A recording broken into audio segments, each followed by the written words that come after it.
White, good to have you here, Coach. Yeah, it's good to be here. Good to be here. Big 4-1 versus a 4-1 matchup tomorrow night to open league play in the OCC Ohio. Your thoughts on this 4-1 start so far? I mean, I was here against Tangi when you guys went to 2-1 with a big convincing win. I mean, sure. Won 4 in a row after that tough opening loss. Yeah. What are some of your thoughts on the non-conference portion of the schedule so far? Well, I tell you what, they got us ready for what we're getting ready to go into, because the teams that we're playing now, these are all teams that matches up well with each other. You know, if we all ran a relay race, it would all probably be a tie between all the teams in our league, with the athletic ability that we have and the great coaching that's going on in our league. So we're excited. You know, it's that time of the year, and we've had a great week of practice preparing for this game, and now it's just time to go out and play. And you know, and I had to make sure that the team understood that this isn't an end-all, because, you know, next week we got Gahanna coming in, and then we got an improving Grove City, then we got Pig Central, then we have Lancaster. So every game's going to be a playoff atmosphere for our team, and we made sure that they knew it. Buddy, this is your 7th year as coach out here. What have been some of the biggest challenges for you in building this program? You guys broke through the playoff berth in 2015. Sure. What's been the biggest challenges in you know, keeping this program where you want it to be? Well, I'm gonna tell you what, we have a different kind of players now. When I first got here, you know, our team GPA was like 2.1, and now it's up to about 2.8, and our senior class just graduated, it was 3.3. And so it's a different kind of players that are more driven, more disciplined, you know, those type of things. They're a lot easier to coach, these guys are, and they've adjusted, and they've really bought into what we're trying to do.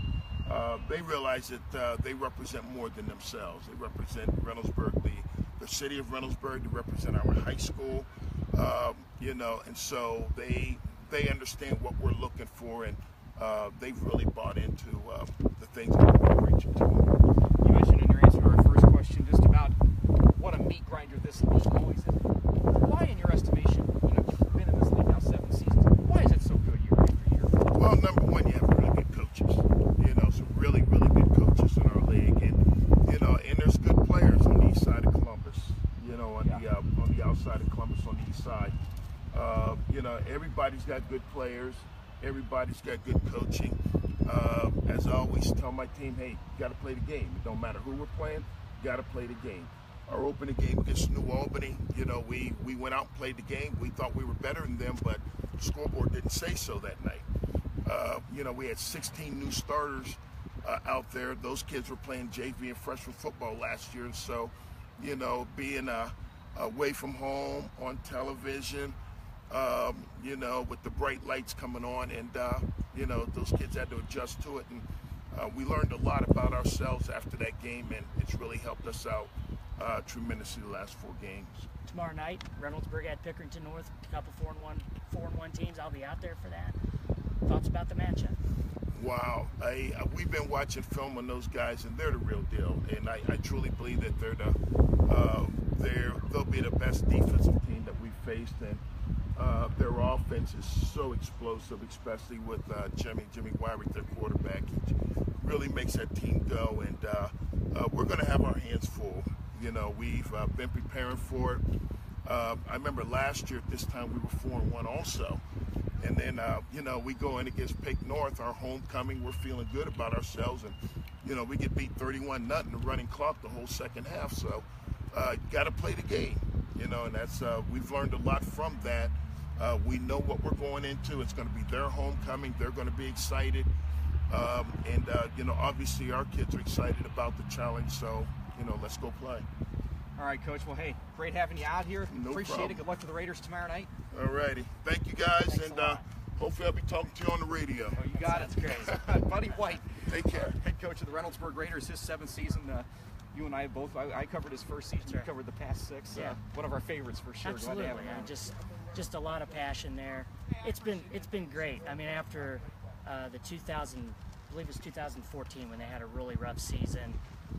You know, you have a rough season like that. I mean, you got to really look into yourself, and I think he really turned his program around the last few years. Well, and you mentioned, you know, last year's game was probably the kind of game where you're looking and saying, hey, where can we improve after they lose 31-0 to North? Yeah. Boy, and North, You saw it last week as coming off a huge victory over Olentangy Liberty. I'm not sure that when we were standing there last week talking to Coach Hale that we thought it was going to be 42-0 in either direction. No way. I would never have expected that. The thing that was so impressive about Pickerington North was their speed was very tough for Olentangy Liberty to handle.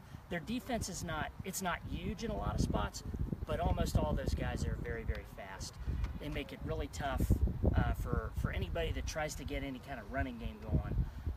And that's the thing. Reynoldsburg has been, they've tried to be close to 50-50. They probably run the ball a little bit more than they do pass right now. Guy Cowan's right has had some really nice games for them. One thing, kind of a funny note, I got an email from their quarterback, Justin Henry's mom, saying, you might not know this, but Jimmy Wyrick and Justin Henry were best friends in preschool. So, kind of cool. I mean, a lot of these schools out here, these kids know each other, and there's a lot of passion for what these teams are going to try to do against each other and how much they love the game of football. Well, it's an interesting, Pickerington's right over that way. I mean, this has been a rivalry for a long time, and that goes for both schools over there, going with Reynoldsburg. Any particular key you see tomorrow night that's going to decide this? One thing that Pickerington North kind of struggled with last week was their passing game a little bit. Jimmy Wyrick did throw 3 interceptions. Coach Hillerich said they have a few guys that are in some different roles than last year, and it's just kind of a little bit of an adjustment period, and he wasn't really worried about the passing game at all. Maybe if Reynoldsburg has a lot of size. Yes. And if they can figure out ways to get pressure on Wyrick, that's gonna put pressure on them. It's gonna make it tougher on them to move the ball, I think, and that could be a big key to this. The other Pickerington school, and I say that tongue-in-cheek, the original Pickerington school, Central, is taking on Gahanna. 4 teams in the OCC Ohio that are 4-1, and they're all playing each other tomorrow night. Great way to start the league. Yeah, absolutely. I mean, it's almost a playoff atmosphere in Week 6. Absolutely.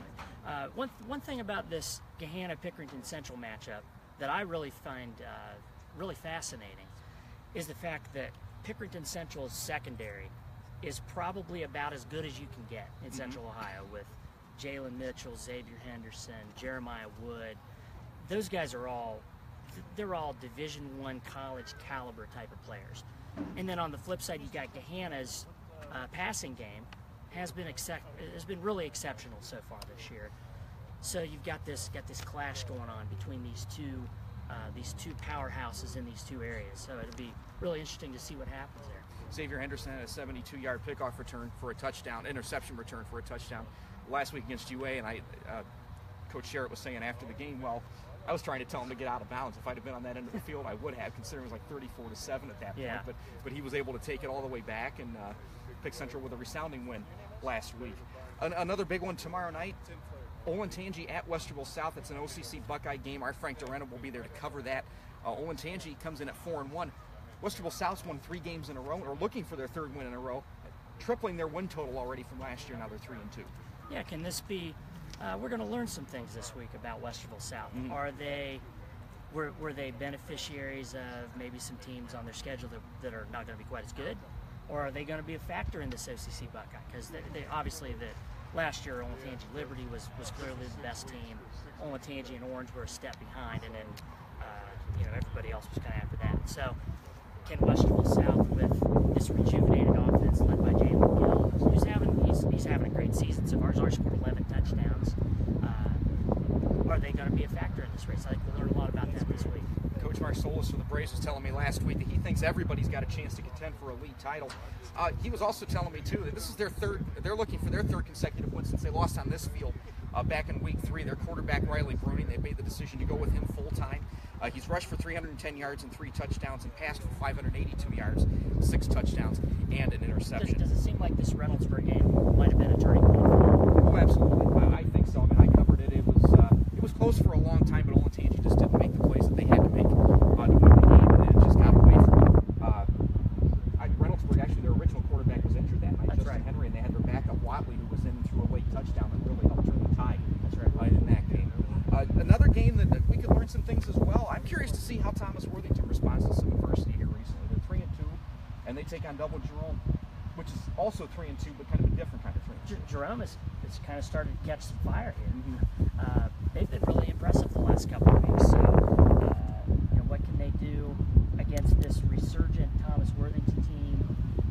You're right. I mean, emotionally, Thomas Worthington's gone through a couple of really tough losses here. I mean, it doesn't get any tougher than the Kilbourne loss.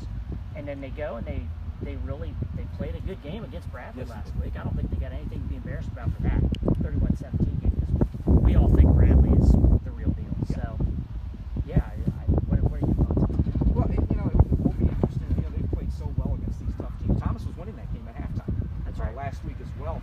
One thing that in preparation for the show I looked at, Jerome's got to like what their quarterback can do. Hayden Scholl is kind of a dual threat sort of kid. Rushed for 263 yards and a couple touchdowns, passed for almost 600 yards. He seems to be somebody they can use in a lot of different ways. Right, and for Thomas Worthington, they've got Khalil Jones. He's had some really nice games for them. He's a great athlete. Can they get him out in some spaces and maybe do some damage that way? Okay. New Albany and Canal Winchester, yet another OCC division opener. 4 of the 5 divisions start play this week. The Cardinal was the only one that doesn't. It started a couple of weeks ago. I'm going to be covering this game tonight. I covered both teams. New Albany's coming off a big win. Canal's coming off a win over Westland. Canal comes in at 3-2, and you can argue this would be a pretty big win for them in their first season under Coach Josh Stratton. For sure. And yes, I mean, Canal Winchester's schedule maybe hasn't. I think on paper you think, well, maybe it hasn't been that tough yet, but they gave Thomas Worthington a great game, right? Yeah, they were up 17-0 at halftime, and their coach was telling me Thomas just kind of out-physicaled them. They counter-punched every time in the second half and ended up winning that game in overtime. And you could kind of tell that was going to build some momentum for them this year. New Albany coming off an emotional win last week. I got a chance to see New Albany against Gahanna, and Gahanna is they can overmatch a lot of teams, and they kind of did that night, made it really tough on them. But New Albany is playing in a league that they are very capable of competing in, as we saw last year. I mean, they got off to not a great start last year, and they ended up winning the league, running the table, making the playoffs. So, can they do it again? This is the start of that. Yeah, absolutely. Yeah, that's where they took off last year and started winning a bunch of games in a row. You look at some of the other games tomorrow night, a few that you mentioned that can be kind of intriguing. How about Reedy and the Mandan Ulrey? A couple of 4-1 small schools playing at Upper Arlington this week. This is, I've been covering Reedy football for a very long time. This might be the best schedule that they have ever had in terms of playing teams in Central Ohio that they can be competitive with. This idea that they're going to play these MSL Ohio teams, on paper it seems like it could be a really good idea if they continue to do that. Abandon Clear Creek is a solid team. Reedy is a solid team. Reedy loses Devin Dukes, and you know what? If they had Devin Dukes, would they be 5-0? Maybe. But they did get hammered by Columbus Academy in week 1, so maybe even having Devin Dukes wouldn't even have made that much of a difference. This is a team with a system. Coach Cross knows how to get running backs ready. Jack Foley's had a really good start for them, and yeah, we'll see. This is a good matchup on paper. Devin Dukes, by the way, helped lead Grove City to their first win last week. That's right. As well. Athlete of the week for ThisWeekSports.com. Olentangy Orange, 5-0 for the first time. It stands to reason if they win, they'll be 6-0 for the first time as they take on Westerville North. That's another OCC Ohio Buckeye. Absolutely. How about Dublin Scioto and Hilliard Bradley? We talked about Bradley 5-0. Dublin Scioto's 2-3. Can Scioto? They're coming off a 10-0 win last week over Delaware. So can they hang with Bradley? Let's find out. Absolutely, and there's going to be the key. I mean, Thomas hung with Bradley for a while too. That's right. Last week. A few other games to pay attention to. Dublin Kaufman coming off 2 consecutive losses. They take on Marysville in the OCC Central.